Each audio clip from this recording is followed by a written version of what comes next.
নমস্কাৰ স্বাগতম জনাইছো নীতি একাডেমি ইউটিউব চেনেললৈ মই ৰূপল আমিন আজিৰ ভিডিঅ'ত আমি ক্লাছ 6 এছামিছৰ চেপ্টাৰ নম্বৰ 15 ৰ বিষয়ে আলোচনা কৰিম চেপ্টাৰ নম্বৰ 15 ৰ নাম কি আছে মহহ গীত তো সোয়া ইয়াতে কোৱেশ্চন নম্বৰ 1 ত কি দিছে যে মহ খেদিবলৈ লৰাহতে হাতে হাতে কি লৈছিল টাঙন লৈছিল গৃহস্থই মহ খেদিবলৈ যোৱা লৰাহতক চাউলৰ হলনে কি দিছিল কৰি দিছিল ওকে তলত দিয়া প্ৰশ্নবোৰৰ উত্তৰ কোৱাৰো লিখা টোপালত নহয় নুন ইয়াত টোপাল শব্দটোৰ অৰ্থ কি ইয়াত টোপাল শব্দটোৰ অৰ্থ হ'ল তলিয়া ঠাই মহহ গীতটোত উল্লেখ কৰা নৈখনৰ নাম কি নৈখনৰ নাম হৈছে বুঢ়াদিহি যে বুঢ়াদিয়া গীতটোত ভাল হওক কুশল হওক বুলি কোনে কাক আশীৰ্বাদ কৰিছিল গীতটোত ভাল হওক কুশল হওক বুলি পিতৃয়ে সন্তানক আশীৰ্বাদ কৰিছিল গীতটোত কোনটো শব্দই ভৰালক বুজাইছে গীতটোৰ ভকাৰী শব্দই ভৰালক বুজাইছে মহহ গীতটো কৃষিৰ লগত জড়িত দুবিধ সঁজুলিৰ নাম আছে সঁজুলি দুবিধ কি এটা হৈছে কি আমাৰ হাল এটা হৈছে কি আমাৰ মই মানে এটা হৈছে কি আমাৰ নাঙল বা হাল আৰু এটা মই এই দুটা দিয়া হৈছে তোমালোকে দুটা চাই লবা তাৰ পিছত কি আছে মহহ গীতটোৰ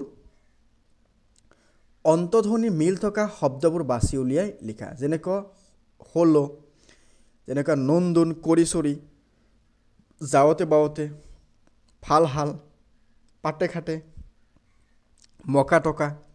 মিকি হিকি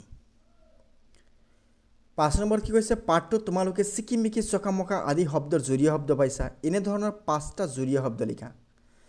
যেনে ভাল ভুল মহহ আই বুপাই ভাল বেয়া আহে যায় এবাৰ আছে কি জুৰিয়া শব্দ জোৰ জোৰ হিচাপে আছে দুটা দুটাকে আছে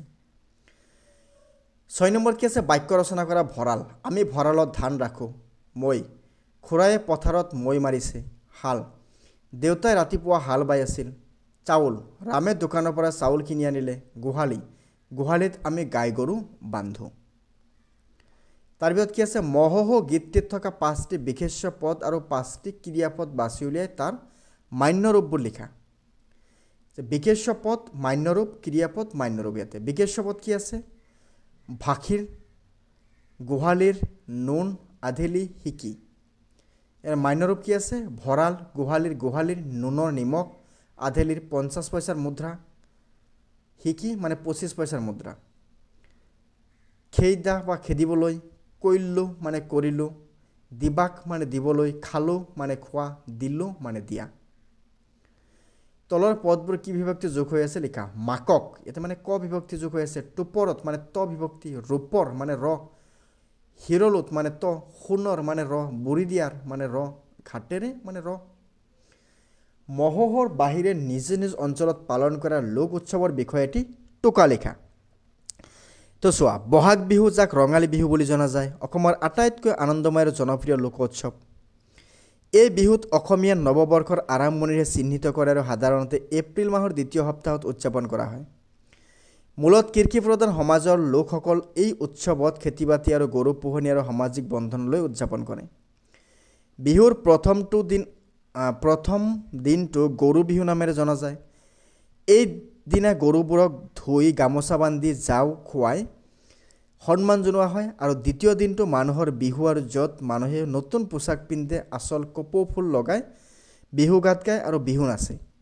যুৱক যুৱতীয়ে বিহু নাচত অংশগ্ৰহণ কৰে আৰু গাঁওবাসীয়ে একেলগে ভোজ কৰে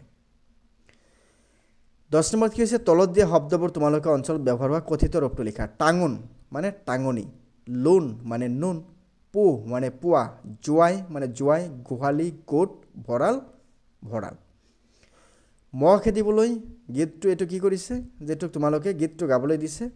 যে ঠিক তেনেদৰে পথাৰ ধান খাবলৈ অহা বটা চৰাইৰ খুৰলি দি গায় হোৰ বটা চৰাই মোৰ দান নেখাবি তোক দিম গোটা কৰাই